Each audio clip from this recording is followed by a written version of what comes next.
Hey comic book fans, I am back from the comic shop again this week. Picked up 5 new comics. 4 were from the pull list.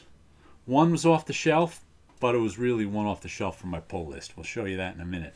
But first, we'll open with my 2 top of the printer museum comics for the week. Went with a Marvel. This is a Thor 238, a Gil Kane cover.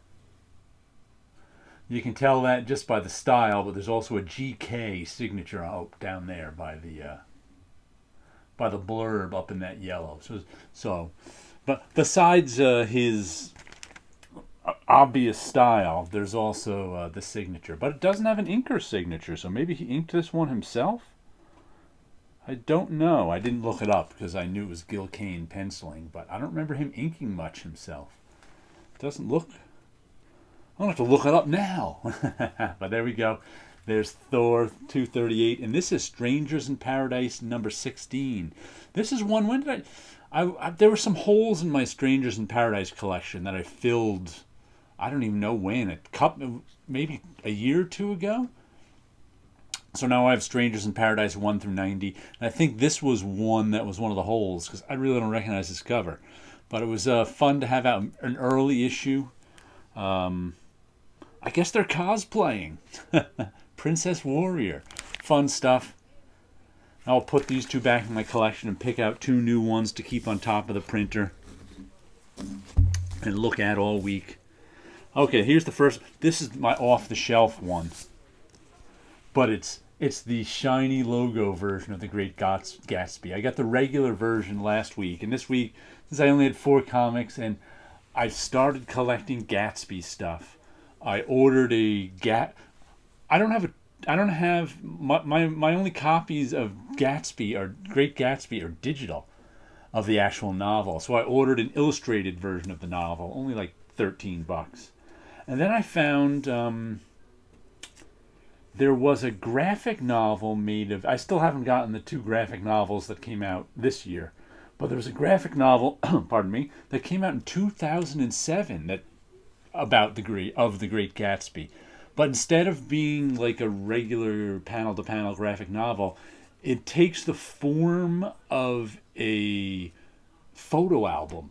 And I think the photos and the text tell the story. But like I said, that came out in 2007. I never heard of it before. I discovered it on eBay, of all places, and I ordered it from some bookstore somewhere. So that one will be coming in a week or 2. I don't even know. So I'll have more Great Gatsby stuff in my now started Great Gatsby collection. So I figured I may as well get the 2 covers of the Great Gatsby. And also, I liked that illustration. The last month's shiny logo cover was just the last page of the story in there. And I don't think this was in the story. I don't recognize that illustration. Maybe it was, and I'm just not recognizing it. But either way, there's the first one. Then what else did I get? We got The Magic Order,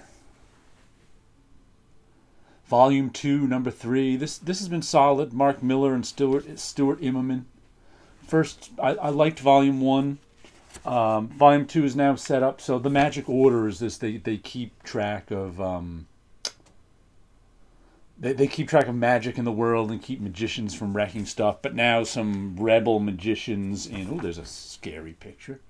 Some rebel magicians are tired of being on the bottom and they want to be on top, so they're going to use their magic to take over. So now we got the Magic Order against the rebel Magic Order, I guess. But, it's decent. I like Stuart Immonen's art. Mark Miller usually writes a good story, so I'm enjoying that one.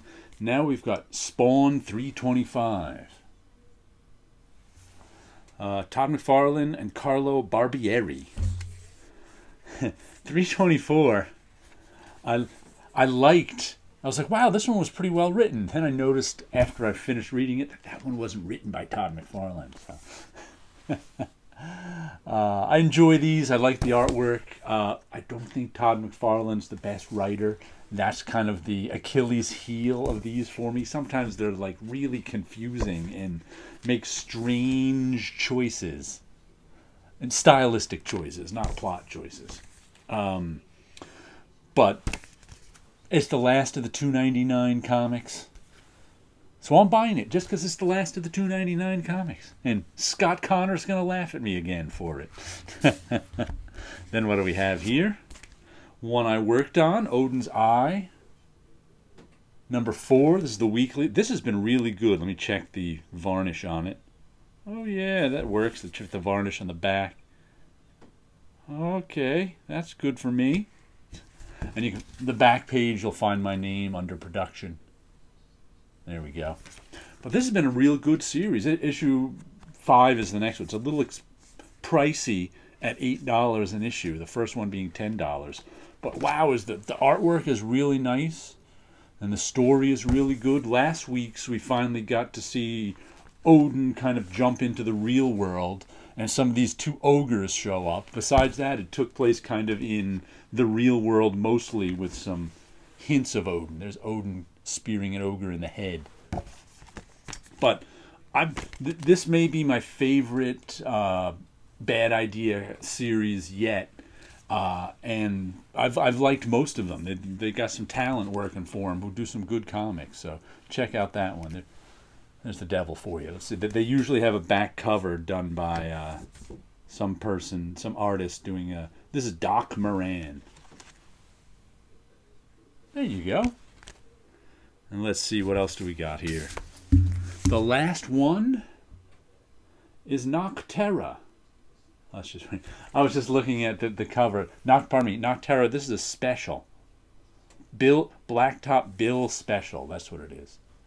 And what just threw me off was this bright white behind the O, but it looks like they lined that up with some sort of explosion going on, or is that part of the logo? I don't know. It looks weird with all these sort of yellow glowing lights and then that bright white light of the O. So I'm not sure exactly what's happening on that cover, but see in the back. He was a hitman, a murderer who killed men, women, and children. Blacktop Bill. Who does this one? Cover A is Tony S. Daniel, Marcelo Meola. Who did the... Oh, Dennis Cowan drew this one. We got some Dennis Cowan artwork. Who's inking him? Is it just him? Kent Williams is inking him. That's and Chris Sotomayor on the colors. I know I haven't read any Dennis Cowan in a lot of years. I know he's got this sketchy sort of style, but there you go. I can't remember the last Dennis Cowan book I bought. Wow, it's been a while. Or Kent Williams. Kent Williams did painted stuff in the 80s for Marvel. I remember he did that, what was that? That Wolverine somebody painted prestige format. Jeez, I can't even remember. It's been so long. So I can vaguely picture the cover. Havoc? Wolverine and Havoc. Was that it? I can't remember. Oh well, but that's what Kent.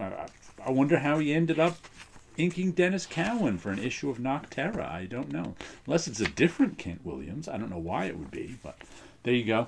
Nocterra. I think they're supposed to be coming back with more Nocterra, but I don't even know. But we got the special to tide us over until then. But let me show you a little bit of my artwork. I got this. Well, did a little ink drawing. I got some new colored inks. So I added about 7 colors to my repertoire of inks that I have. So I was messing with them. I'm not sure if I got the colors to work right in harmony. It's like, then I had like, I don't know, a dozen or 2 colors. All these little, whoops, let's see if I can get, all these little bottles down the corner here are my inks that are in coveys. So I got, let's see, 1, 2, 3, 4, 5, 6, 7, 8, 9, 10 times 3, 30 colors. So I probably had about 24 colors. Got another 7 colors, and I don't think I quite got that. I seem to have too much color in this. I'm not sure. It's not quite satisfying to me, but I'll keep working with it. And then we got black and white. I finished this one finally. It was sitting around for a week before I had a little back pain last week that kind of kept me away from it too. But this is my. We'll bring it up close so you can see a little of the texture. That guy who's topping this guy's head. I think they're of 2 minds. One person of 2 minds. Walk in the dream world. You know what I realized too after doing this? I like comic book characters that talk to themselves, that have like two, like who am I thinking? By Beast from the Hulk, who had the two heads who talk to himself. There's a couple of others, like I can't remember who are the two clones from Invincible. There's one guy who's like an enemy of Invincible who's in a lot of issues, who they're called this like the Something Brothers, and one of them was a clone of the other, and they're always cloning. So there were always two of them. So there was always, and they're always arguing with each other over who was the clone, or Deathlock with the computer in his head. For some reason, I never realized before. I like characters that talk to have two minds and talk to each other. I don't know. That's what this picture brought out when I was doing it. I guess the two heads, two guys talking to each other brought that out. That's an interesting thing. I'd never thought of that before until after I did this, and for some reason, a By Beast popped into my head, and I was like, you know what? I started thinking. There's got to be more characters that talk to themselves with like two minds or something, or literally two brains and faces, like the By Beast, or even like the guy in the clone. That was pretty much him talking to himself too, because they're always arguing over who's the clone and who's the original, and almost like they were one person arguing with themselves. But anyway, that's what doing that brought up in my mind in relation to comics. Okay, so you guys have a good week out there.